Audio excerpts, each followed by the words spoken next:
Peace and blessings and welcome to Heritage Hip Hop. We are the 30 for 30 for independent artists and independent music.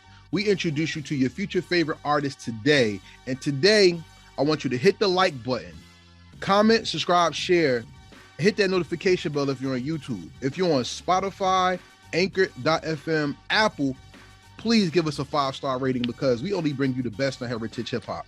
And just to talk to my naysayers right quick, no, we are not just North Jersey. No, we don't do just old school MCs. And no, we are not just in America. We are international, celebrating hip hop everywhere. And to show you how much truth comes from that, today I have an MC whose measured temperance is known by how he delivers a bar, not just structure a bar. See, an architect is not known for how he draws the plan, it's the execution of what he built, how strong his foundation is. And today's foundationalist is an MC that not only met his mark when he became a grown man, but he's teaching bar for bar in excellence. Please introduce yourself to the people. What's going on? It's Mr. R.A.P. R.A.P. stands for Real Ass Promise, the hip hop extraordinaire. I am out here. Alumni 2 is available right now. Go get that. It's a pleasure to finally catch up with you because we have not talked in 2 years. Yes, on Heritage Hip Hop, I'm saying. Yeah, it's been a minute. The first time I met you, we were catching up to you because you were already a known MC in the streets and you had a mixtape out, you know what I'm saying? Right. From your content then to now, how do you think you've progressed when it came from a person who could spit bars to now a person who's crafting bars and delivery?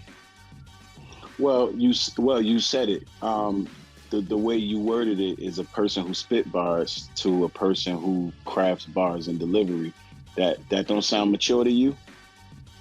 It sounds like temperate growth, because I mean, when you first rhyme, when you first rap, you want to rhyme words. But as you get into it, your growth could go in separate ways. How did your growth happen? No, my growth matured with just, putting reality into words that rhyme. Because you can say anything. You can make anything rhyme. You can say whatever. Cat in the hat. If you're clever enough to make it make sense, then you're talented. But then after you make it make sense, you got to make it relatable. So from making sense to making things relatable is the maturity level as to where my bars are now. You're my Jersey version of Prodigy, because as Prodigy. When Prodigy first came out, he was just another guy who rhymed. Mm-hmm. Because the first Mobb Deep album just showed that, there are two capable people who could put rhymes together. I actually thought Havoc was better than Prodigy when he first came out. Then when the Infamous dropped, we seen a juggernaut come from somewhere that people didn't think existed. Yeah, that HNIC was something different. And even the Hedgelian dialect, 1, 2, and 3. Like, Prodigy was able to take real life and turn it into a spectating sport of bar delivery with visualized vocals. You're there to me as of right now. I always ask people, are you a canvasser or are you a painter when you create rhymes? I think I'm a combination of both, because it's one thing to paint a great picture. It's another thing to build the canvas.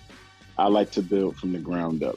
Now, because before, give me these words and I'll playfully put them together and then I'll create art for you. But now I'm like, nope, before we get here, let's set the playing ground. It's just like building a building. Give me the foundation. Give me the bricks, give me the sheetrock. We're gonna build something from scratch here. And it all has to be relatable. I feel that, because who is Norkington? Norkington? Yeah. Norkington is just, that was a name that I probably came up with a long time ago. Because from what I understand, there was a crew of MCs between Newark and Irvington. And there was a MC named Phenom that was in the Mm-hmm. mix of that. Mm-hmm. And as Phenom progressed, the rap went from phenomenal to real as promised. And the realest thing about a promise is, like it says in God's words, when God's words go out, they don't return. They do their job and it takes effect within the world. Mm-hmm. I ask you that because as you put your rhymes out, your rhymes take effect. They're just not bars and songs. How did you measure the effect of your rhyme from being the cool thing to say to a punchline to a lesson learned to beats? Um, One thing I learned is even when I'm trying not to be punchy, it happens. I've tried, you know, I've tried it. But I said, listen, if you're gonna be punchy, like do everything you can to make it timeless. Like you ever heard a line that sounds like time? There's time on it. Like he Yeah. had to write this if he said that because like let's say if somebody says something about a flip phone or PlayStation 1, that's a timeline or something that happened in '06, and you hear it today and you like, yo, I could tell he wrote that at that time. I try my maturity level has allowed me to, if you're gonna write something, try to write timelessly, create timelessly, because in 20 years there are a bunch of things that are still going to uh, fester into the universe. So somebody somewhere 20 years from now is gonna go through something, and it's gonna be some old dude in the before time named Real Promise, and I felt like he felt that, like, oh, they like this is what it is, this is what it has always been. So that's how I like to create. So timelessly. So it's deeper than timeless songs, timeless lyrics. I think you exercise that on the song Black Jesus Huh. because the pain of our people is so well known that I can't wait for the days when people say, oh, gang music, that's back in the day. We don't do that no more because we passed that. Just like people have forgotten about Sarah Vaughan or even unsurprisingly the Isley Brothers. I would love for us to get to a time we forget what gang music is or pain music is. But pain is so universal that it's the crux in which we all understand our development, whether it's in arts, sports, education, or the humanities. But Black Jesus is one of those songs that I think marinates in the pain but brings hope at the same time. Tell me about the creation of that song in particular. Black Jesus from Alumni One, right? Um, wow, it has been a long time since we spoke. uh, Black Jesus, like I said, we just was talking about timeless records. Black Jesus was already aging by the time I released it. It was about 5 years old. So when the world got to it, it's like, oh my gosh, this is like, yo, and I'm like, damn, timeless. Because this is a response, and this song is 5 years old. So I get a lot of that because I do a lot of creating. So there are a lot of timeless things coming out of these old pores and bloodstreams of mine. But Black Jesus was the song that I wanted to give the people my interpretation of what it is to be a black man. And when I read the Bible, how Jesus was described, the things that he was put through, the thing he was hung, beaten, and slain, what did I say on verse 2? Look at my skin tone. Tell me if there's nothing innocent. Christian morals beginning with the book of Genesis. When I think of a black man, what's the thesis to me? Beaten, hung, and slain. You sound like Jesus to me, because that's exactly what the black man been through. So that is just the full interpretation. And then, talking about Mary and things like that. That was just me having a little bit of fun with it at that point. Like we got the message out. Now let's stretch it out and have some fun. Now that we got the message out. And see, that's why I say you kind of remind me of Prodigy. Because if you remember the HNIC album, remember the song So Much Pain, where he really went into who he is? When you hear that song and then you hear the album in reverse, it's different than when you hear it from the beginning to the end. Usually if you start at the end, you be like, I got to the end of the album, I got a complete thought. Your mind just starts opening up to who Prodigy is when you get to that song. And then you understand other songs that he's put out and talk the way he's talked. You know what I'm saying? Right. Yeah, Prodigy is one of those guys that I've always respected, not more so as a lyricist, but more so as a visionary. He had the voice, the delivery. He had this thing that all the other Queens rappers did, all the other New York City rappers didn't have. Even Havoc didn't have it. And Havoc was dope, and they were dope together. But Prodigy, he just had this delivery that nobody else had, and I think everybody knew it. So then let's talk about the delivery of, I think, one of my favorite songs that you've done is Black Excellence. That's one of the songs I featured on the Heritage Hip Hop playlist. For those of y'all who don't know, heritagehiphop.com is our digital real estate for exclusive music, merch, playlists, etc. Go to heritagehiphop.com, and this gentleman has been featured on there more than once. Appreciate it. Black Excellence is a song that, like you said, is timeless because the excellence of being quote unquote black, if you believe in that, is that you endure even when circumstances tell you that you can't. Why was that song important to you? That song was important to me is because I wanted to, like, I picked the track and if you listen to the beat by itself, like the instrumental, if you can tune the lyrics out, the music is very warm, sunny. It's like you're by a beach with a choir, like at the shore, humming, beautiful clouds, a big sun, and this young man and this young boy is like stepping into the world as in out of the water. This is what I see when I listen to the music alone. Like this young boy and this young black boy and this young black girl is stepping into the world, and they have no idea what they're stepping into. But regardless of what they're stepping into, when they look around, it's beautiful. So that's what Black Excellence is about. And the lyrics is basically saying, like, yeah, we are beautiful, but take the good with the bad, right? And while we take the bad, let's educate the bad. In the second verse, I said, I hope your excellence ain't making its time. I hope your excellence ain't taking its time. Like, ain't you tired of being famous for crime? Like, this is how the world looks at you. Or maybe I need to track you with a low jack, because if prison is new age slavery, then tell me why you doing everything to go back. This is what black people say. They say prison is designed to keep the black man down, black man enslaved, but yet y'all still out here. So basically check your excellence, because we are excellent, but find yours.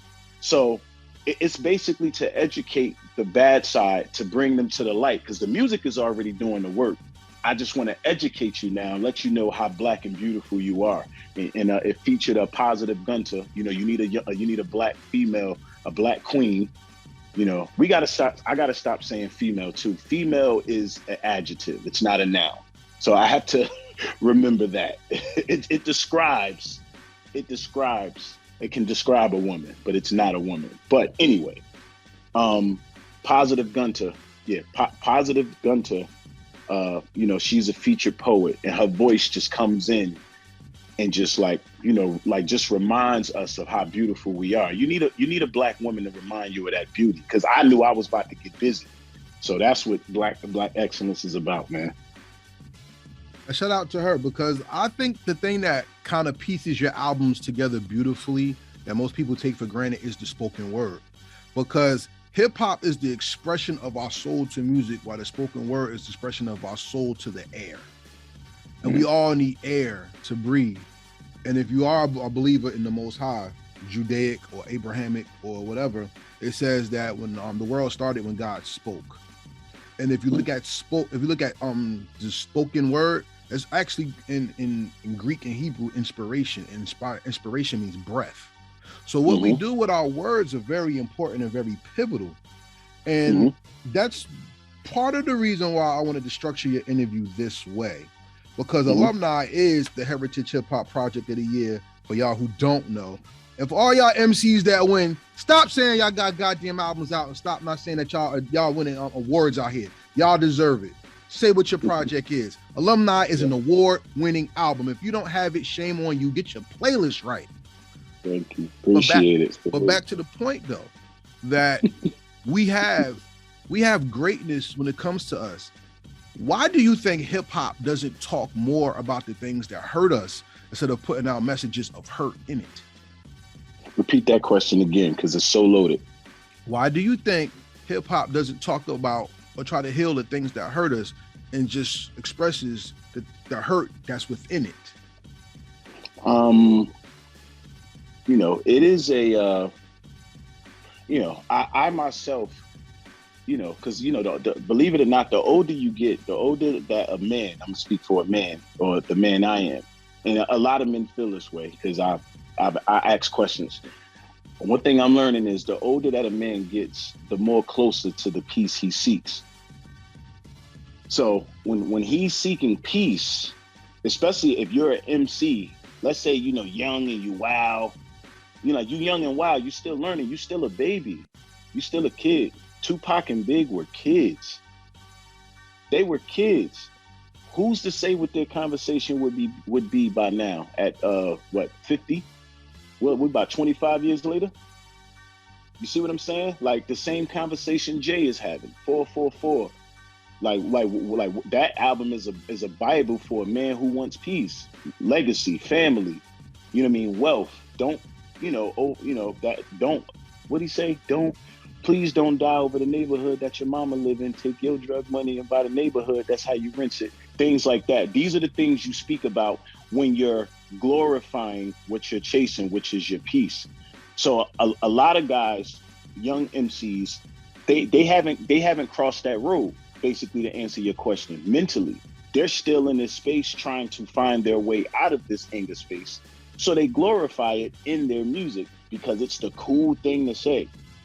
But after a while, it turns into like, yo, here I am 15 years later. I done sold all the albums. I done paid if we're nowadays, selling records is difficult. You know what I'm saying? You be streaming forever. But let's say that young guy that finally pays the label back because he done signed a lucrative deal. He pays the label back.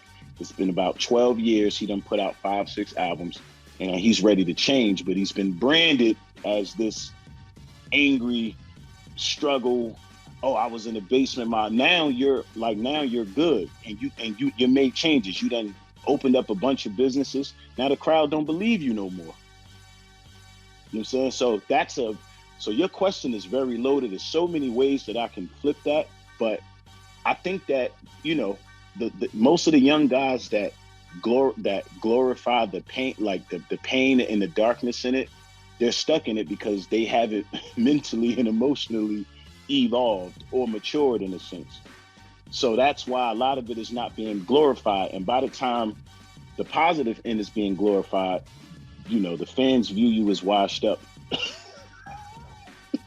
And that's the detriment of hip hop being branded a young man's sport. Because if people believe that, then we age out the excellence, once again, the Black excellence that we do have. I want to bring back my show, The Mic Council, because I believe that interviewing artists is very fun and I love it, even though I get branded.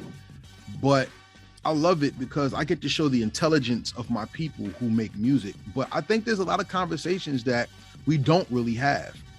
I believe Ahmaud Arbery and Kyle Rittenhouse are a hip hop story. If you saw that title, what would you think about that? Ahmaud Arbery and Kyle Rittenhouse being a hit. You mean both of them being as one, or like you mean like both of their titles as two different entities? Like, explain what you mean. I want you to explain what I mean. What did you take from it? Ahmaud Arbery and Kyle Rittenhouse, a hip hop story. Now that my daughter crying, she trying to get to me. I know what that's about. Now that story, to me, is so many things going on. Like when you look at how both those trials played out, how the attorney of the defendant was like describing Ahmaud Arbery's fingers and nails like they was black and dirty, and just like you just disrespecting this woman's dead son in court like that. It just lets it's so much. And then how Kyle Rittenhouse was like his fake tears and trying to cut his like fake tears on. It was just like a whole bunch of things that I can take from that to put in a song to say like y'all really have no heart. Like it's there. Like the world is watching y'all. Like it's so many things. The way it ended, how he got off, how the McMichaels did. They did get justice. I mean, I think what they gave them wasn't enough, but I think they did the best they could. They trying to save face. It's been corrupted. The Constitution has been corrupted for a long time. So they trying to save face somehow, some way. We like, yo, we ain't gonna bury you all the way the way we should. But we gonna do enough just to shut these brown people up because they making noise now. And that's why I wanted to ask you, because you are one of the few artists that have the balls to not talk about violence your whole album and be a great MC with it. Because you give music that's not about pain from a violent perspective. Black Excellence is a pain song to me because we're coming out of the pain to see something better. Black Jesus is a pain song to me because you see the pain and you can see yourself in the higher power and then elevate. A lot of people don't preach elevation, and elevation is the constant movement upward and not being contained or content with being measured. Why is that important to you as a writer, not only as an artist?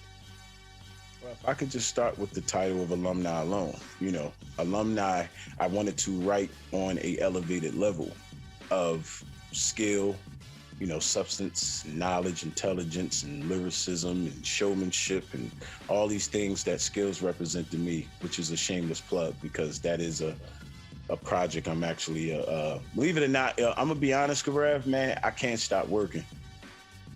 Like I can't stop working. Like I'm working my ass off, and skills is, I was about to wait until my birthday because what it is, it's an EDM, it's an eardrum merchandise, it's a t-shirt, but when you purchase the shirt, you get 10 songs. You get 10 songs of me, and I'm giving a lot of my music, like a lot of that stuff that you got off SoundCloud, all of that stuff is honestly been taken down because issues with the producer. So a lot of those, with the producers. So a lot of that stuff is getting recreated with new tracks and shit like that. So I'm actually giving that music, like I'm gonna put it on streaming and stuff, but I'm actually giving that away with merchandise. All right, ain't nothing wrong with that, as long as you have a plan. Because one thing, Heritage Hip Hop does not believe in streaming. So all y'all out there who will see my face, listen, we are not with your streams. Heritage Hip Hop is going to go after the Dat Piff community. So y'all artists who want to sell music, I'll give you a 70, 30, 80, 20 split. So sell your stuff here and get paid weekly, not on streams. But that's for later. Back to you though. Yeah, Bandcamp. Yeah, I'm actually on Bandcamp as well. Like that's what the album is. Like I put it on streaming, but the album is available for $8 on Bandcamp. All right, salute. Now, here's my next question.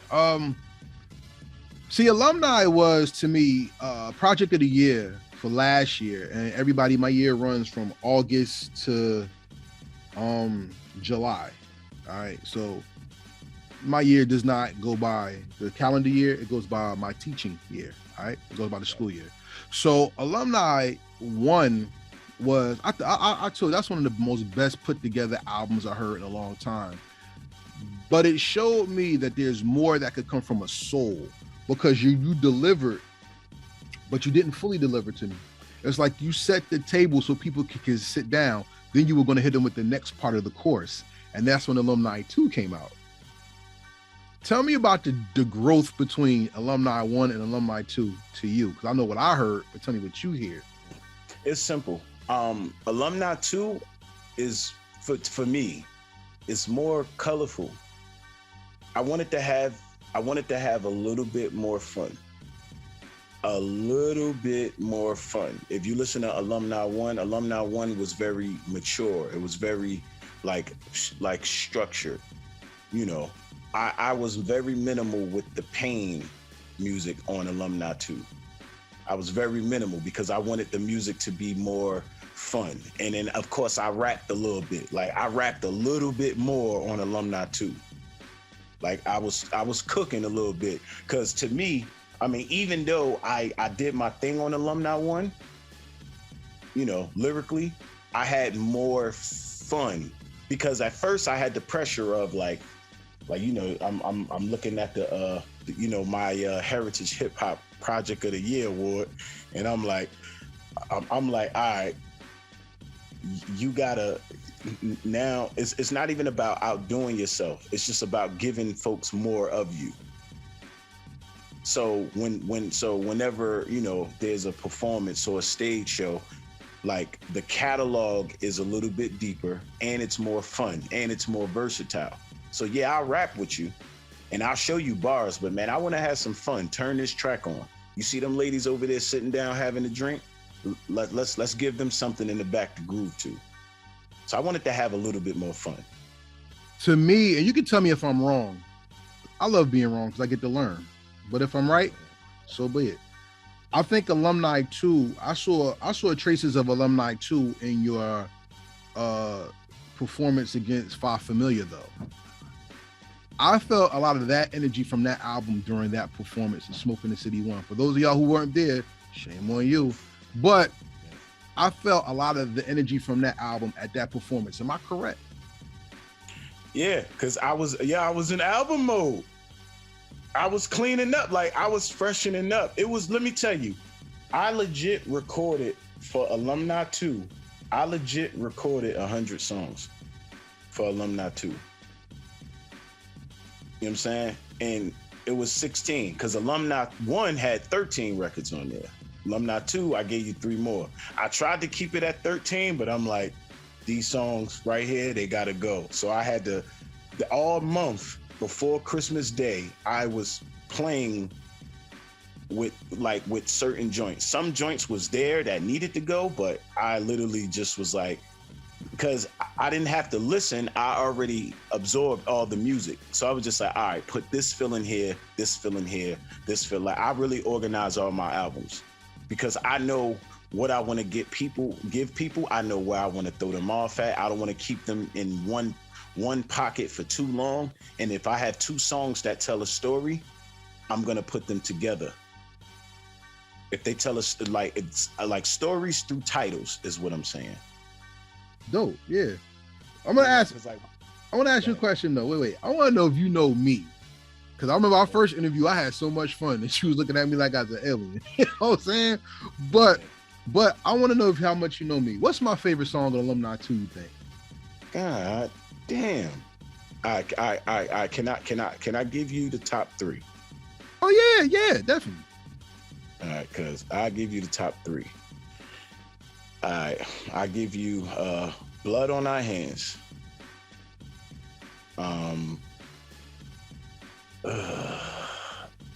I wanna say A Picture's Worth, track 1, Picture's Worth. And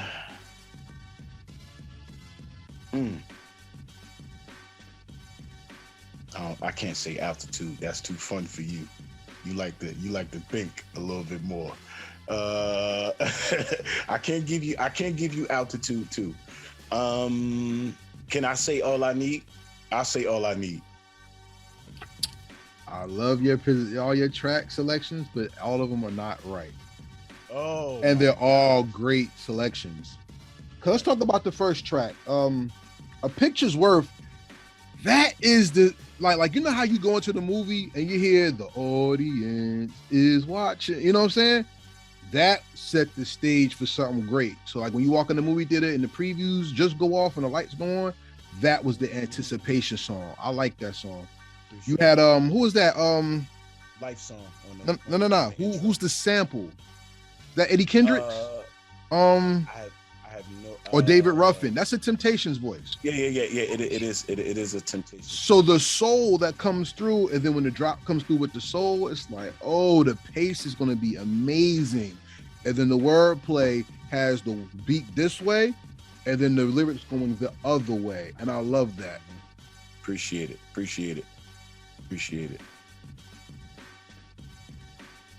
Shout out to my grandson. He wants a paper airplane during my interview. Wait right there. All right. So the other song you said was Altitude. Altitude is fun. I like Altitude. Altitude is dope. This is not one of my favorites. Like to go to be like, yo, that what makes the album for me. No, but it fits perfectly.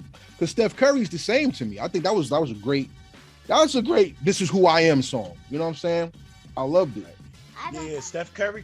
Steph Curry is the like if you thought like if you know rap, you know this nigga got bars. Like he got bars. Don't play with his pen. Like I'm like Steph Curry. I'm still chefing. Like that's what that was. The other song that you said was, what was it? Blood on Our Hands. Blood on Our Hands. I love that song, but we're not going to go there. I'm gonna just tell you after we talk about the features. So, F'd Up, very mature song. Talk about F'd Up and how Leah Janae brought something out of you when she did the song with you. I'm gonna tell you, F'd Up is a song that aged for, all right, what year is it? It's 2022. F'd Up is 9 years old. It started as a song called Phase. And I was trying to get a bunch of male artists to do the joint because the hook of that song, I don't even know if you noticed, on SoundCloud, on those SoundCloud projects that I took down, there was a song titled Hatred. And there's a bridge at the end. It's like, may appear to be gold, but let's see what happens when shit gets real. That's what that is. All I did was take that and remake it a chorus and told Leah Janae, this is the one. Like I sent it to her, like just taking a chance. And she heard it, she loved it. And I was like, this is a record. And then the lyrics came from a song called Phase. I said, I have to put this together. This is gonna fly. You did an excellent job with that song. I mean, you know, I ain't beat for people talking about R&B singers cursing or something like that because we gotta mature. That's what real life is anyway. You know, it's funny you said that. I want to talk about that because I was watching Grumpy's World on A-Squad Rebel Radio. You know, that's my salute to A-Squad Rebel Radio. Yeah, big up the Grump, big up the Zay, big up the A-Squad Rebel Radio. You know, my family. And he had X-Clan member on there. And you know, Grumpy broke that record. And his response to me was so closed door and so like one track. And don't get me wrong, like I respect dudes, respect dude's opinion because it's his, and you know he is a legend and people fuck with him. However, at the same time, just because you're a legend don't mean you're always listening. It does not mean, you know, you're listening with an open ear. And if I'm gonna be a legend, I'm gonna listen with open ears. The song Fucked Up is portraying a nigga who's pissed off emotionally, and he's expressing himself on the softest beat possible, and he has a vocalist with, you know, because it's an R&B feel, and he has a vocalist with a sweet voice, and she's angry as well. So when you angry, a cuss word will come out. We're adults. You know, his response was like, oh, why, you know, you got a female cursing on the like, bruh, people curse now. Emotions are real. People been cursing on records. Like, did you ever think that there's emotion in a song that might require a fuck or a shit, or it happens? But again, his opinion is his opinion.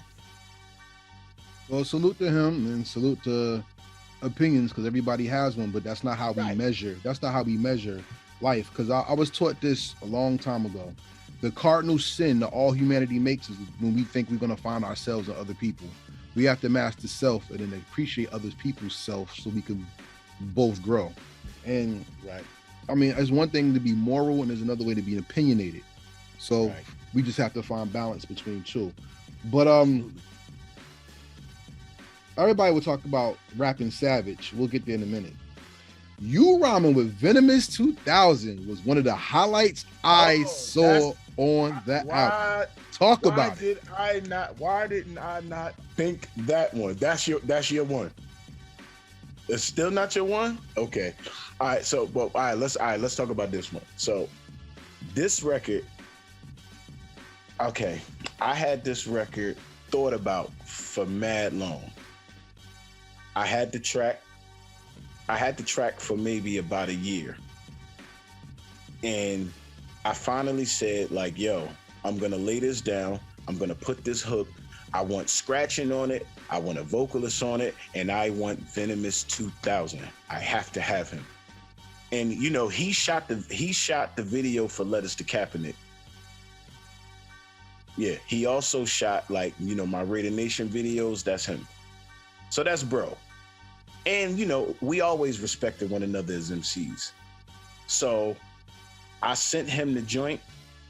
I sent him my reference when it was just my vocals on it, because the shout out the Life Song, shout out to DJ Sweets. I told Sweets, like, bruh, I don't know what I want you to do on the scratching, but just do something. And Sweets used to be my engineer like years ago, so I knew he was gonna come through. So I had no doubt. Life Song, I laid the reference. I sent it to her. She said, listen, whenever you're ready, just let me know. I'm out there. She came through. She put her vocals on it, and it came together like magic. You know, it was not a difficult song, and I knew that the pieces that I had was superb. She's a dope vocalist. Venomous 2000 is an ultra magnetic superhero juggernaut MC. And Sweets, like that, like DJ Sweets, like that sound of hip hop was down his backyard and down his alley rather. And big up to Tone Jones for the production, because the beat is boom bap musical. Like, it got that musical, that hip hop, like let's meet around the table and let's rap, let's sing, let's scratch. Like, it's all the elements of hip hop. Well, I've been trying to get Venomous on this platform forever, because I respect the hell out of his wordplay, his delivery. That man is hip hop. Like, anybody who likes hip hop, it doesn't matter if you like boom bap, whatever. If you like words, he's one of the best. Yeah. Period. You know what I'm saying? Yo, it's funny because when he hit me back, like, yo, he's like, bruh. Matter of fact, I sent him the joint. He hit me like 40 minutes later with the verse, like a play audio, like, yo, I'm gonna lay this for you. He just sent me a play verse. I said, nigga, woo. I was on it, bruh. I was on it. You gotta be, because like I said, for him to be bro and then him to love you that much to give you that, that's what's up. You know what I'm saying? Yeah, salute to that guy, man.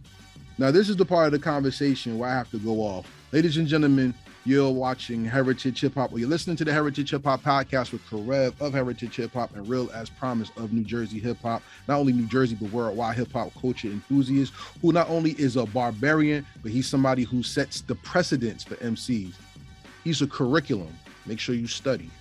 One thing I hate about doing Heritage Hip Hop is when people see who I interview, they think all I do is elders and veterans of hip hop, right? They don't understand that the independent artists can be older rappers or younger rappers. You know what I'm saying?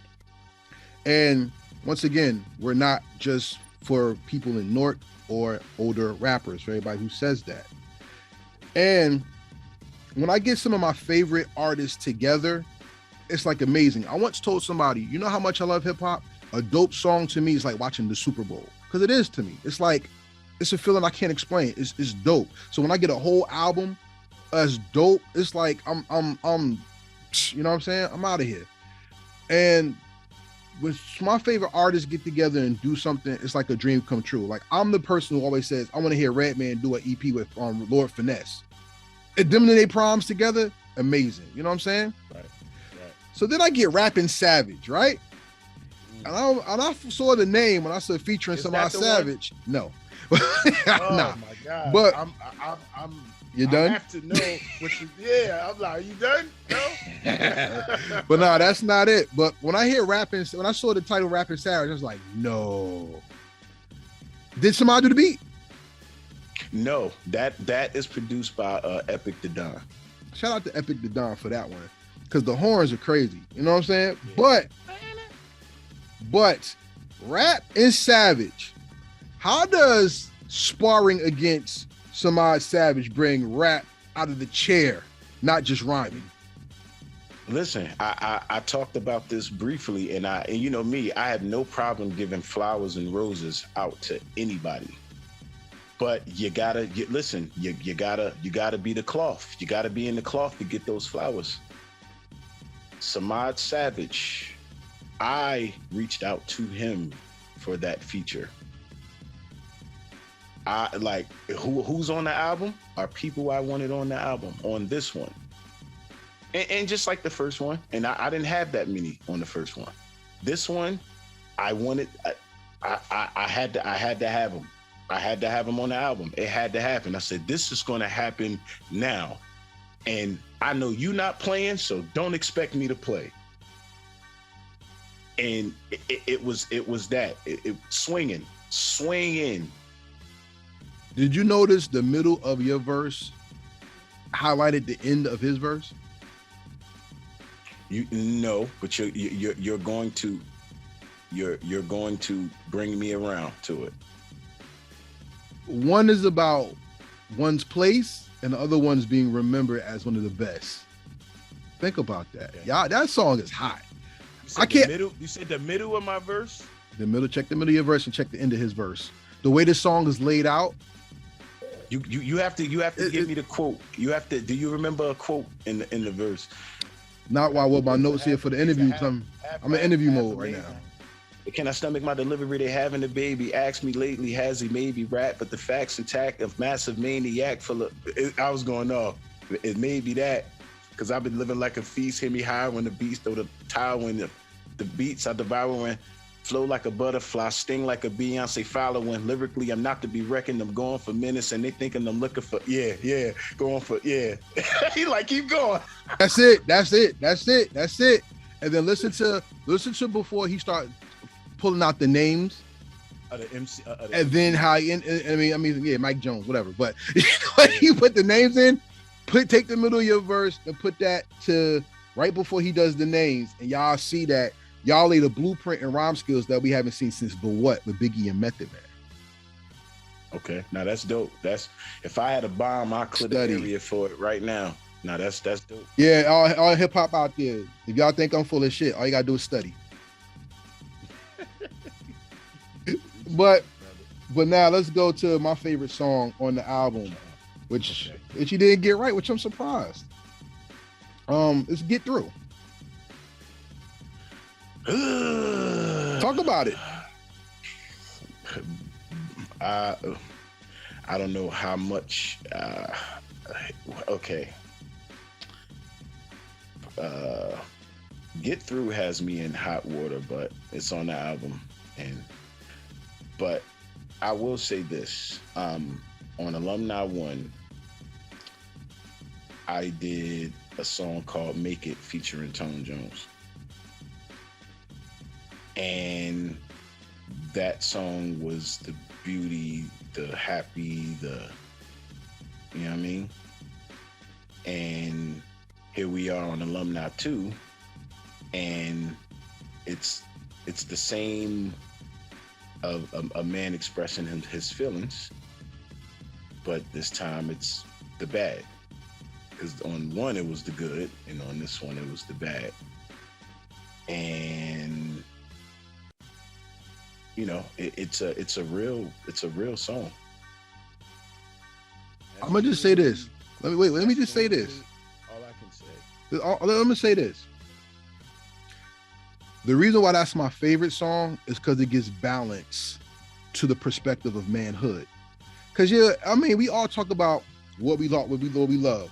We always talk about the good times, but we never highlight how we love through the bad times as well. Edgar Allan Poe once said he has the most beautiful woman in the world because he could love her even when she has a cold and she has mucus coming out her nose. His girl does not have to walk in the clouds. She can have bloody feet that walks on rose thorns, and he'll love her like she's the best thing ever. That's called the yin and yang. And a lot of us went the yin without the yang. And if we don't have balance, then we don't truly have love. We have infatuation or lust.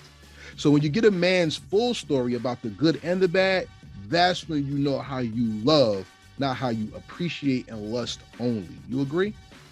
No, that's thank you for that perspective. You gave me hope because I'm gonna be real. Like, I feel like sometimes a man's happiness is half told because, you know, the world expects everything to be good, and it's not always good. And then if you listen to the song, it's a song where, you know, you just want to be heard, felt. The lyrics, I to some it's perceived to be a diss record, but you as a man, you got a message. The man on that song is hurting, and he's expressing his hurt. So for whatever reason, a man's hurt is the wrath of God when he expresses it. That's how the world perceives it. That's why they need you to be strong. That's why you can't show pain. You can't show hurt because because they're not built for your pain. So you need to be strong. You need to be, life is roses and bubbles. And sometimes it ain't always peaches and cream. Sometimes it is spinach and carrots. But not only that, that was your song, Cry to Me.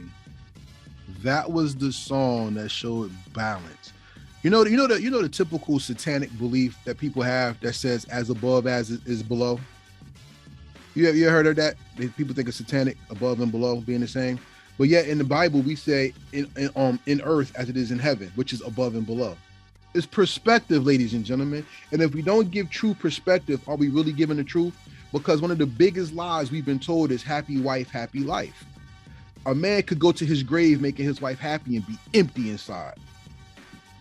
Think about that part and flip to the happy spouse, happy house, because your spouse is both of you, not just one of you. Salute. Thank you. And I want to say, I thank you for making that song too. Go ahead, say what you was going to say. For making me realize that I'm not the only crazy one. Now we all nuts. All crazy. But you know what? I love that song because it helps me appreciate you as an artist more, because people are nosy and people want to, like, look, you want to dance when you want to find somebody to have relations with. You want love music to consummate your relations. But music can be... Can't hear me? Can't hear me? Wait, did you mute me? Oh, you muted me. Can you hear me? I can hear you perfectly. I can. No, because a call came in. Okay. So now you're... Hold on, let me...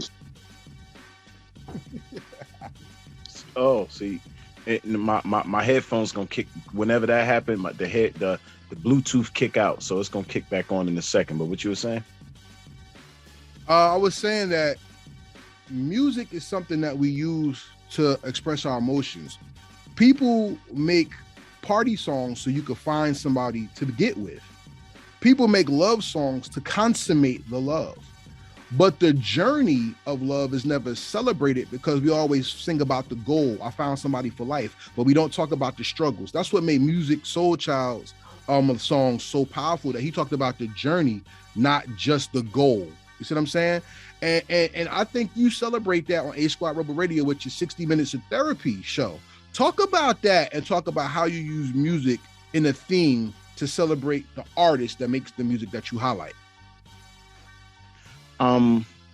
Sometimes I genuinely just want to make one big song with all the dopest artists.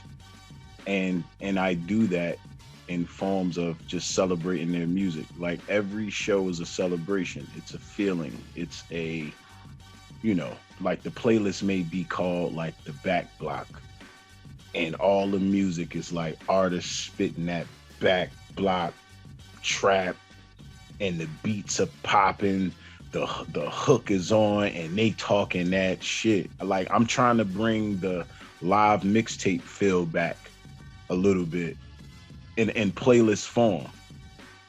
You know what I'm saying? Like just like that's why I do it. Doing that is therapeutic for me.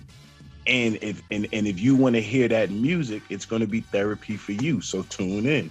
So I do that with everybody. Like I don't know if you've seen, but my 2022 playlist was insane. It was so happy.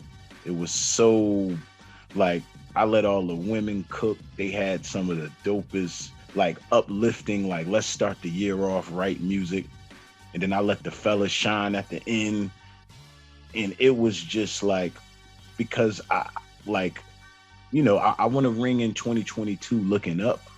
So the show was like, yeah, I do it for me, but at the same time, I do it hoping that somebody's going to be inspired. And then they're going to go and make their playlist with all these songs and say, yo, I found this shit here. What he's doing, I need to do this on Sunday or Saturday or Monday on the way to work. So check this out. I told Grump, I'm gonna tell you, stop being stingy with the damn playlist. Just give me the title of the song and the artist. Send them to me so I got the name. You don't gotta even give me the song. Matter of fact, I want to tell you about you. I went to your site. You clipped up. You talking about me? You are clipped up. Listen, I thought I was clipped up, but if I go there, it's robbery. I would have to say, yo. But see, you know me. I give roses out. I'm like, yo, I found this artist on Heritage Hip Hop. Yeah, Karev. I'm in your stash, nigga. Ha. You know what I'm saying? And because listen, I'm gonna be real, yo. That's what it's about. Like what you like, artists that listen. Let me tell you what my stash box look like. I got 1,000 songs full of independent music. And I haven't played everything yet. So I'm gonna go to Heritage Hip Hop and find 500, 1,000 more dope artists to play. You see what I'm saying? And that's the thing. And we're doing now, mind you, after I got off the artist shit, now I'm showing you how I give back to the community. Like, I don't charge, yo, the shit is dope, I'm gonna play it.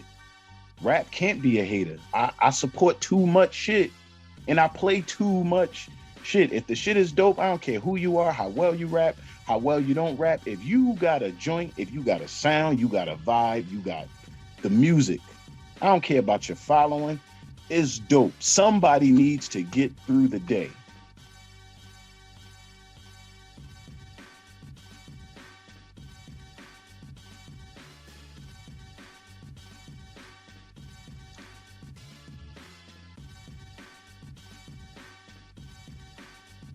Yeah, I respect that. But even still, R.A.P, all you gotta do to get the music is become a member of heritagehiphop.com and then check your email. That's all you gotta do. No. I am. You send me, you send the blaster out. I'll be getting them. And then more to come. So anybody who wants that music, make sure you subscribe to heritagehiphop.com. Yeah, I'll just do the real estate honest, for the members. I've been slipping. I have to do more review. Yo, bro, I got a lot of music. I got a lot of music, and a lot of artists done okayed me to just play. You know what I'm saying? Like that S.K.I.L.L.S record. Did you hear it? The Breathe joint? Yes, that is amazing. Yeah, I want that. That's why I was like, what's her? I need this. How you spell it? I want it. You know what I'm saying? Is it on title? Yeah, no. She just put that single out, but she's a gospel artist. She also has an album out called A Sinner's Prayer. She's real down to earth, cool. Reach out to her. Her name, the spelling of her name is S.E.Y.C.H.E.L.L.E. That's one word, Seychelles, and then the last name Elise, E.L.I.S.E. That's how it's spelled on IG as well. I was supposed to interview her, and it never happened. Okay. I know this picture for Sinner's Prayer, the album cover. Yeah. Yeah, I was supposed to talk to her. Yeah, she sent that to me. I was honored because she sent that to me right before she put it out. And I was tearing that shit up on live. You know what I'm saying? Cause yo, bro, like listen, I'm an artist, but I want to see my people win. So do I. Hey, Rap, let me tell you something, because you talk about giving flowers. Look, I'm gonna put my crown on for myself. After helping an artist get a plaque last year and artists make money, I'm all about having us win too, because we can't keep talking about how much we love hip hop culture and we give the middleman all the accolades. We got to stop shouting out Spotify, Apple, SoundCloud, etc. Not knowing that everything they do, we could do ourselves and better. You see what I'm saying? And I want to commend you for being on the baddest internet radio station in the land and playing and playing their music, because you're giving the feel back that's missing, and that is, oh my God, someone's listening to me and people love it. Instead of my songs on the radio, I made it. That's not making it nowadays, but it is a goal. Don't let me knock off somebody's dream, but I think the goal that most artists have are to be heard and to be appreciated than just played. Do you agree? Right. Yeah, because now I agree. And that's why when I play records, I want people to see my facial expression. I want them to hear me talk and shout them out like, yo, this is called Baba Flying It Here. Oh my gosh, this shit is crazy. I want them, no, I have to sell it for them. I just want them to hear you. Like, yo, this is crazy. Like, and me, I've reviewed the music before I play it. I'll be like, yo, I'm gonna play this. This is crazy. I'm going for this feel, because at the end of the day, it's still playlist based. So I have to keep the vibe of the playlist going. So it gotta be a certain way. So when I leave this artist alone to go to this one, I'm like, oh yeah, I did say I was gonna play this. This is crazy. And then it come on, and then don't let it be a song that I know that I've been listening to. Oh, I'm really on it now because I know the record. So Word. I really be trying to show the artist like, yo, niggas is like checking for you. Like I'm checking for you. And at my platform, if you send your people to my platform, you gonna hear this. If you get 300, 400 people to check in, I'll play that shit every time they on. Facts. I play 3 of your joints every time they on, just because you got those people to follow. You ain't gotta pay me now. I want people to go to your site, go to your Bandcamp, go to your website, and buy some shit. So I'm nigga, send them here. I'll play it, but send them. Salute, because as y'all know, Heritage Hip Hop, we buy all the music from people that we like.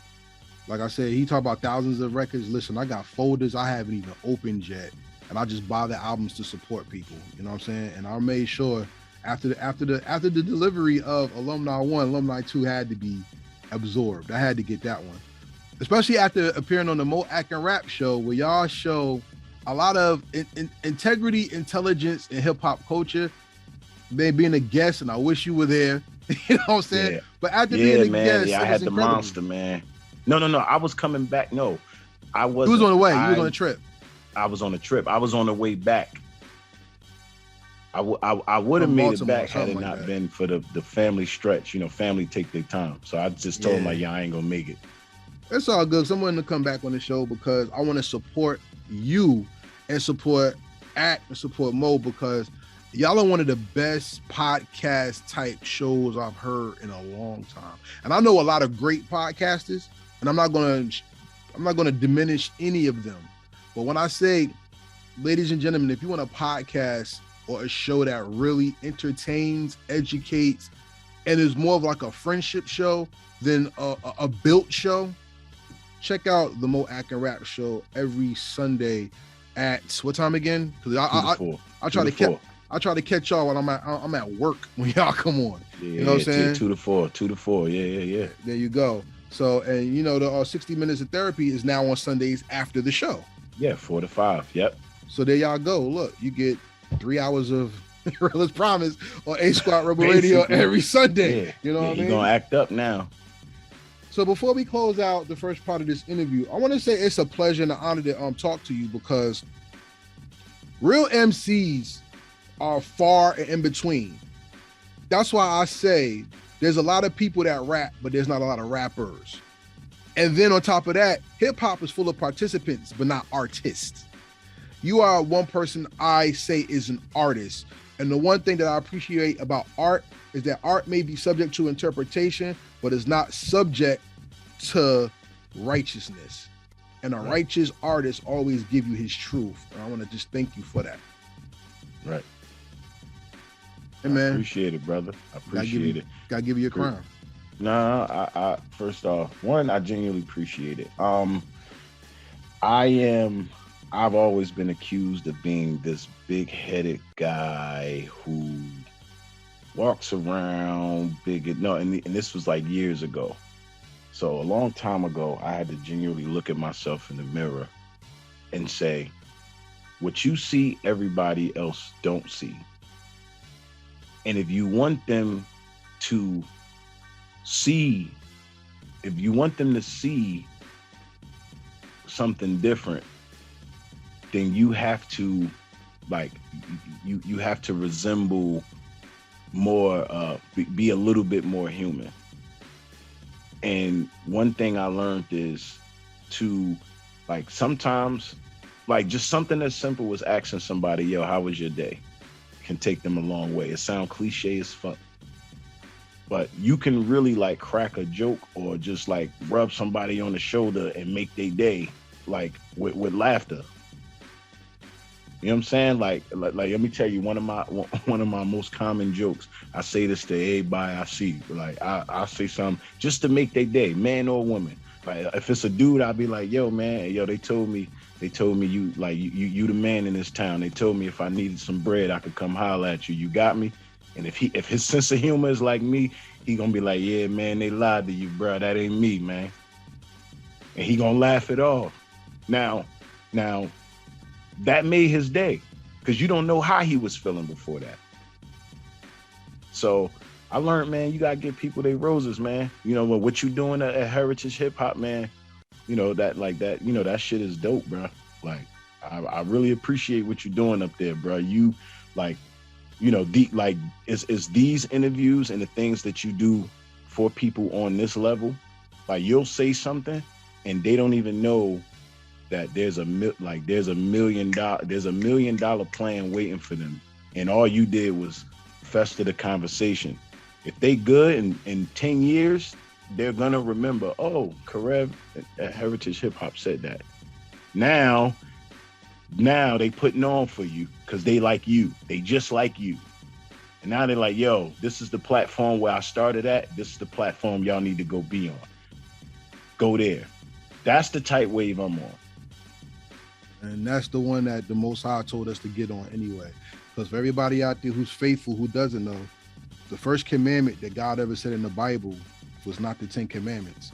It was to be fruitful, multiply, resubdue the earth, and conquer it, which means be fruitful, which is holy, multiply, have children, but then take the earth over, because as the song said, the world is yours. God's never said he was coming to give you the world to take it over for you. He said, make the world what you want it to be. So make your reality this, just that. So drop your social media and show everybody the world that you've created with your music. Yeah, man. Real as promise on everything. Almost like swearing, but not swearing. I mean, on everything, on Facebook, Instagram, on Snapchat. I don't snap that much, but I'm up there.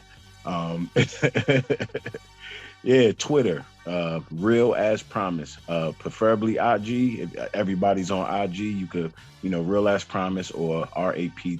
at R.A.P. 319. The music is available on bandcamp.com. Alumni 1, Alumni 2, just dropped 2 albums in a year. I would have dropped it on the first, but I was like, nah, let me drop it on Christmas just to say I dropped 2 albums in 1 year. But anyway, so yeah, the album is out on all major platforms. I mean, you can stream it, but I get the most out of your support when you go to, bandcamp.com, you know what I'm saying? Or go to heritagehiphop.com. You know what You know what I'm saying? Real as Promise, Alumni 2 available now. I gave all the social media out. Real as Promise. Google it. I'm there. It's me. I'm one and only. Real as Promise. Wait till we take him off of Bandcamp and sell his stuff exclusively on heritagehiphop.com. Wow. Wow. That's all I'm gonna say about that. So with that being said, you've been on Heritage Hip Hop before, but I don't think you ever did the rapid fire questions. Did you? No, I have not. Oh, so then this would be your first time doing it. So we're gonna have some fun. Rapid fire questions are not yes, no questions. These are questions designed to show your integrity, your intelligence, and your depth of knowledge of hip hop and hip hop culture. You ready to go? Ready. What song or album from another artist perfectly describes you?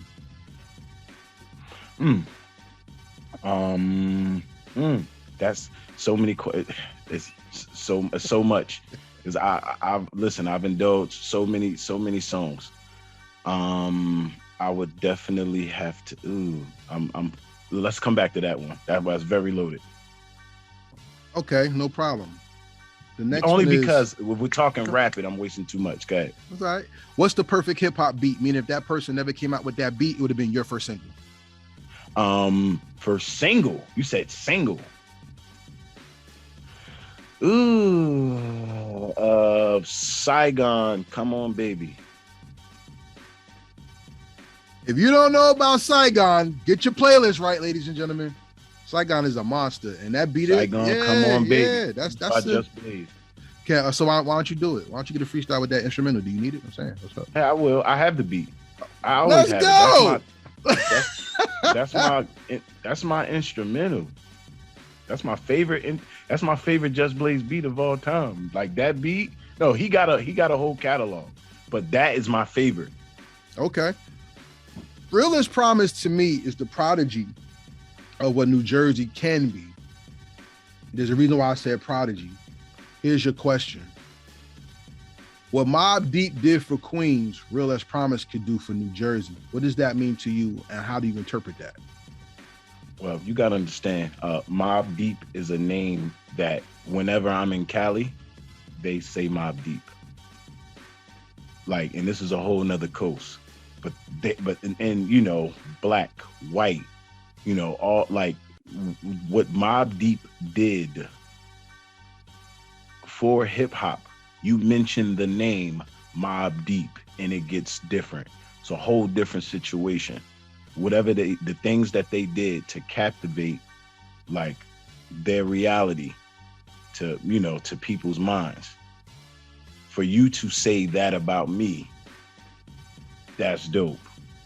You just let me know that, you know, it's still work to do. I still got a story to tell. Well, take the acronym of R.A.P, Real As Promise. Mobb Deep was an acronym of something that was very serious. And while people say on the Bible, I could say real as promised. There's something deeper there that you're not touching, that when you finally get it, I guarantee you'll see why I say prodigy in two different ways. Not just a rapper, but prodigy is a student. Mm-hmm. And that's how I look at you. A well-versed student that's teaching while he's learning. You know what I'm saying? Appreciate it. Salute. So the next question I have to you is this. We acknowledge Jay-Z for his growth period as a businessman first and a socialist second. We penalize Nas as a socialist first, but applaud him as a businessman second. Since they give the same message, why do you think, in your opinion, do people continue to pit them against each other when ultimately they met at the same place? Here's the thing. Nobody wins when the family feuds. Sorry, I'm in my J bag. But here's the thing: is that for whatever reason, I mean, I think mainstream did that to the both of them. Mainstream Nas's music, he had his moments of, I'm gonna try this commercial shit at points, but it wasn't all the way him all the time. Whereas Jay Jay carried the feel and sound of a guy who was open to commercial. And it's deeper than just commercial music. Oh, flashy chain. No, like niggas talk that fly shit. But Jay always had an open door for what's next after that. Like after you wore the chain at the meeting, now what you gonna do in the meeting? Jay was always that. Nas was the MC. Nas came around to it trying things, but Jay was the commercialized guy. So, when you go commercial, you're the sellout because the white people are buying your records and the niggas are hating your guts. Whereas not compared to Jay, Nas has been the respected underdog who will take Jay out any chance he got. And I think Jay respected the fact that Nas, is on his level in respect. But at the same time, Nas is an icon, but is he as big as an icon as Jay is? People now, the hood will say yes, but the world will say no, and both would be correct. You know what I'm saying? Because Jay talked that flashy shit more than he was conscious. Nas tried to talk the flashy shit, but it don't really fly with Nas. He'd dibble and dabble, but it's never really been him. He's always been conscious, poetic, thought-provoking. Jay was flashy. Jay got a little bit of poetry in him, but Jay was always more flashy. But it's the people who put them against one another. So now I need you to talk your shit. Was the Five Familiar, Realest Promise, Smoking the City better than Jadakiss and the Locks versus Dipset's versus? No, it wasn't. I'll tell you why it wasn't. Because, first off, my show didn't go as planned. For whatever reason, the sound system got fucked up, and then we had to move in the middle, so I had to change my whole shit because they heard my first track, and so I had to, and then once he moved once Fa moved the energy to the crowd and he started standing on shit, that changed because again, you gotta understand, you gotta respect Fa for that. He's going, if you allow him, he's gonna do that. So now it went from me making him match me to me matching him. So the sound system threw my whole shit off. So I had to come back swinging. So the answer to your question, no, it wasn't, because it didn't go as planned. Jadakiss smacked all them niggas. He could have did it by himself. Which ultimately, basically, he did, because when you think about that verses, all you talk about is Jadakiss. You don't talk about the Locks at all. Jadakiss was cooking. They did the joints. They did their job. Yeah, but Jadakiss was on a whole nother. They wasn't rapping like that, but they never did rap like that. Makes you think, doesn't it? I always knew that. I wasn't surprised by that response, because when niggas was talking Dipset, like them shit compared to the Locks, them niggas was always goofy to me musically. I'll tell you this though, Jimmy evolved. Not always. Jewel's my nigga. Jewel's is my nigga, but Jimmy. But Jim is the. He's the early star. Jimmy. He's the star. Early now. Jimmy, I'm just like, yo, that's the goon. Like Jimmy, he's the muscle. He the goon. But late Jimmy, like after balling, I'm like, after taxes, wasted talent. Yeah. I'm like, okay. Yeah. The artist. Yeah. Wasted Talent's one of the. I think that's a damn near classic. That's up there. You know what I'm saying? Salute to Jim Jones. I can't wait to have you on Heritage Hip Hop as well. So, as an MC, this is your MC bag right now. Did verses make hip hop better, or did verses take away the love of just loving the music to you? I'm gonna be honest. It all depends on what you're talking about, because in the beginning, it was a celebration. You know, it started over the phone. Everybody was in quarantine. We can't do anything, so let's battle on live. Then it went from that to live stage. Like niggas was just in a room, just chilling. Now niggas is on stage. They got tickets for sale. So now it's a money grab. It was a celebration, but now niggas is fighting on stage. Niggas is like the whole Jeezy, no, the whole, like both of them, Bone Thugs and 3 6 Mafia. I told you, I really low key stopped supporting verses after the Jeezy and Gucci Mane. Gucci Mane, Yeah. because I just felt like that wasn't celebrating anything. And the meaning of verses was to celebrate these are like Brandy Monica got up there, Eve and Trina, and you know, Erica Badu and Jill Scott, and you know, the Isley and Earth, Wind and Fire. Like, you know, who else did it? Didn't Patti LaBelle and yeah, Gladys Knight. Gladys Knight. Like these were celebrations. So, you know, believe it or not, I mean, the Locks and Dipset got it together, and they cleaned it up. And it was, you know, Ja Rule and Fat Joe. Like it was, you know what I'm saying? But and all of this was post Jeezy and you know what I'm saying? Like I had to watch that Locks and Dipset one. I had to. But I really, you know, so to answer your question, it at some points it was a celebration and it helped, but then at the same time it did hurt. Like once everything started getting involved, and now, you know, because it went from celebrating to, oh, you got to pick the right records, you want to win, you want to do this, like, yo, play the fucking joint. But now y'all set the standard. It's about what you play when you play. Oh yeah, I forgot Nelly and Ludacris, which I thought was cool, but I should have been T.I. and Ludacris.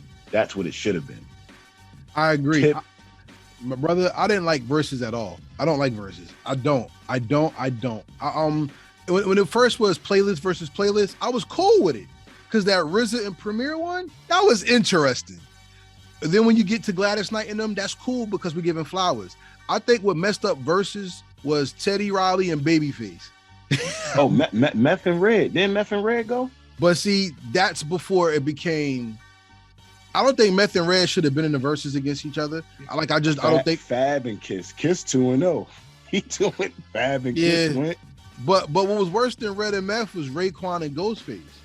Like, I don't think they should verse that. They're like a group. That's kind of weird. Yeah, it was just all Wu-Tang everything.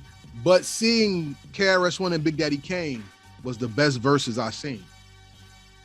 Okay. Do you agree? I'm asking. As an MC, this is your MC hat right now. As an MC, you know, like it's two ways to look at it, because it is MCing. Like what the Locks and Dipset was bull ring MCing. What they did was powerhouse MCing. Mm-hmm. You know what I'm saying? It's different. Like, you know, street MCs versus powerhouse MCs is two different things. Talk about it. Explain. You know what I'm saying? Like Locks, like Jada Kiss is a street MC. Joel Santana, street MC. Like niggas had street music. Pat Poose, combination of both. He's an MC. You know what I'm saying? It's you know, Lloyd Banks, MC. So it's certain levels to MCing. You know what I'm saying? So, you know, I myself, I wouldn't say conscious. I don't know. I'm the MC. I can't put, like, I'm just the abstract MC. Okay. Because I don't make trap music, like in the trap, like, oh, I'm moving bricks. That's not my life. I don't make thug music. I'm not robbing. I'm not jacking. I don't make street music. I don't make street music. So let me put you in a catch-22. For myself, could Alumni and Alumni 2 versus Common for his best 2 albums and win? I get that nigga a run for his money. I'm gonna be honest with you. what I'm saying? But you got to understand, we're talking about Common, right? We're talking about Common. Common has Stain. Of course, I would be fighting for my life because that's Common. But I'm going to get that motherfucker a run for his fucking money. Throw Black Jesus out there. Throw fucking, like, I got joints. I got joints that he'll be like, yeah, this young man right here. Old school, new school? Old school, new school. Oh, you like that joint? Yes, I do. I didn't. Yes, I didn't know that. Yes, I And do. that shit is so fun. I didn't know that. Yes, I do. Let me ask you this question. Let's just take it to another place because I'm gonna go back to that first question you ain't answered. Mm-hmm. Are you a big movie person? I used to be. Not, did you see the movie The Harder They Fall? I don't think so. All right, so sure. that was a Netflix movie, right? With Idris Elba, Regina King, and it took a lot of Black history figures. I did see that. Okay. The train joint. Yes, yes. I did. I watched bits and pieces of that. All right, so a famous Hollywood director said comic book movies are destroying Hollywood, and we need to go to something where real heroes are born, like a Western. And our people were the first ones to put a Western out, and it's deemed a classic, and it turned Hollywood over to know that when our people do superhero movies, we show out. Like Black Panther's one of the biggest movies ever, right? And then we did The Harder They Fall. If Realist Promise was a hero, what does he represent and who is he? Well, Realist Promise is a hero, and he represents substance, knowledge, intelligence, lyricism, love, and showmanship. Salute to you for that. Because everybody who likes superheroes, Heritage Hip Hop has one as well. This is the Prophet. He's the MC. I saw superhero. that. I need that merch, bro, in a 1X or a large. Hey man, everything's available on heritagehiphop.com. Just got it. Click on it, and as you see, his weapon is nunchucks that are microphones. So wait till you see the DJ. He comes next. That's all I'm going to say. Okay.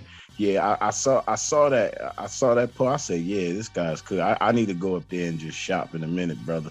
The way this account is set up, and that and that's the thing, bro. Like a lot of it is going to come from showing, like, everybody talk about support, but when you support something, a heritage hip hop merchandise, like you're making an investment. Facts. Like you're making an investment, and artists have to invest in themselves. Like, when I go to events now, I don't go to events if I don't have money to support anything. I'll go into an event and there's 4 vendors there. I went to an event for Leah Janae, chilling. I was chilling and it was 4 vendors. I said, fuck, it's 4 vendors. I will not leave until all these vendors are supported. I bought like some chocolate lotion. One of the vendors, I said, yo, here go $50, make me a care package. Sometimes that's all they need. Like, yo, I don't do none of this. It was a female selling earrings and shit. I'm like, yo, I just want to support you. I ain't gonna wear none of this shit, but what's up? What's up?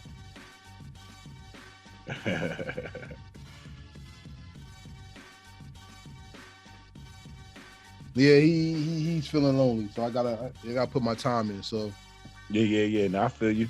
All right, so let's sum this up with the last. Can I do 3 questions? Do you mind? I could do 3 questions. Let's do 3 questions. We're gonna do 3 last questions. We got first. I'll go back. What is this song or album from another artist that perfectly describes you? Oh, that one. We back to that. Yep. The song from another artist that perfectly describes me, I gotta say Great by Jay Wonder. That is very interesting. And salute to Jay Wonder, who also won a Project of the Year. Why that one? I know I'm great. How many of us are afraid to tell ourselves how great we are because it makes others feel uncomfortable? I am done walking in the shadow of other people's fear about what I'm capable of doing or being. I'm great. I know I'm great. You're going to hear me tell myself I'm great, and you're going to either love it or go away. Yeah, I don't believe that we have to forcibly diminish ourselves to make others feel good. If you don't feel good about yourself when somebody else walks into the room, that shows the coward in you. I'm gonna tell you this something. I'm gonna tell you this something right here. This is the truth. Billy Danz told me a liar is the most dangerous person is because they don't believe, they're not happy with who they are themselves. So they make up a reality that they force you to believe so they can feel good about what they lack in their personality or substance. So if you're going to change somebody else's reality to make yourself feel better, when all you got to do is fix the thing within you that's not right, that's dangerous. Right. Got it. So I support you for that. Salute to Jay Wonder, you know what I'm saying? Yeah. All right, so here's the next question. 2 questions left, right? Next one. You got 2 questions left. How would you like being on Heritage Hip Hop, and would you tell other artists to come on Heritage Hip Hop and experience the platform? Well, first off, hell yeah, I love being on Heritage Hip Hop. Karev is going to challenge you, so be prepared, because he's going to make you think, and he's going to make you wisen up. And when you leave, you are going to do one of two. Matter of fact, 2 of 2 things. One, you're going to be more creative, and you're going to leave wiser in your craft. That's humbling. Thank you for that. That's humbling. I respect that.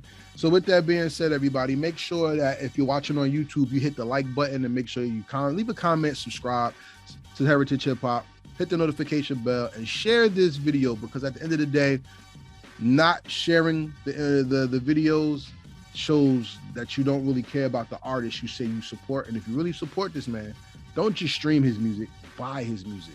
Make sure you watch the shows on A Squad Rebel Radio TV on YouTube as well. But make sure you visit Bandcamp. And let me tell you something about the music. I don't give awards to people just because I can or just to look good. This man is worth the time that it takes to listen to music, because guess what?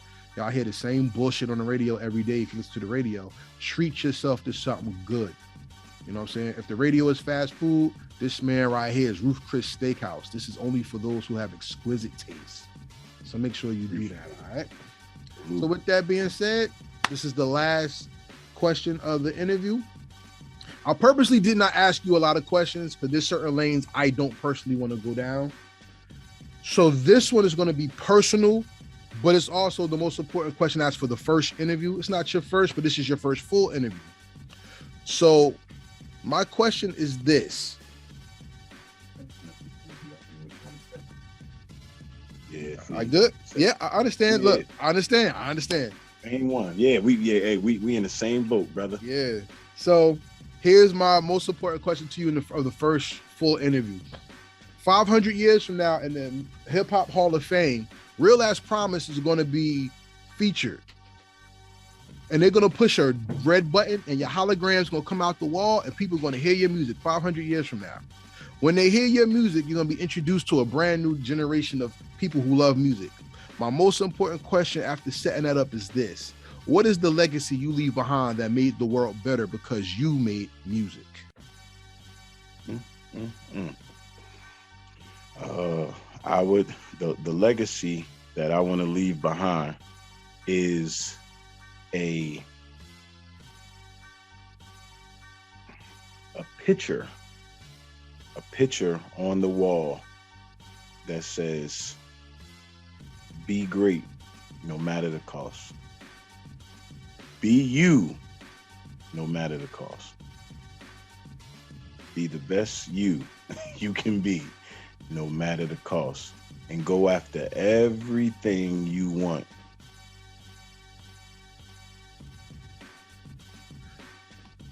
With that being said, everybody, let me just tell you this. A picture's worth 1,000 words, and a song is worth 1,000 emotions. And in the world of digital real estate and NFTs, streaming, and numbers, Please do not lose your soul because you want to hit a like or be liked. Remember this, God did not make you a number, he made you an individual. And out of billions of people, those who are blessed to know you only are a fraction of those that exist. So when you do something that the world knows that you exist, like make music, like make art, play sports, or even become a doctor, lawyer, teacher, or something that inspires, inspiration goes beyond the numbers. You go into the spirit. And the one thing about numbers, they're tangible and the spirit is forever. So be forever as God made you. With that being said, this is K.R.E.P and Heritage Hip Hop with Real as Promise signing off. When we say make sure you subscribe, give us that 5-star review, we say peace and we out. Yeah.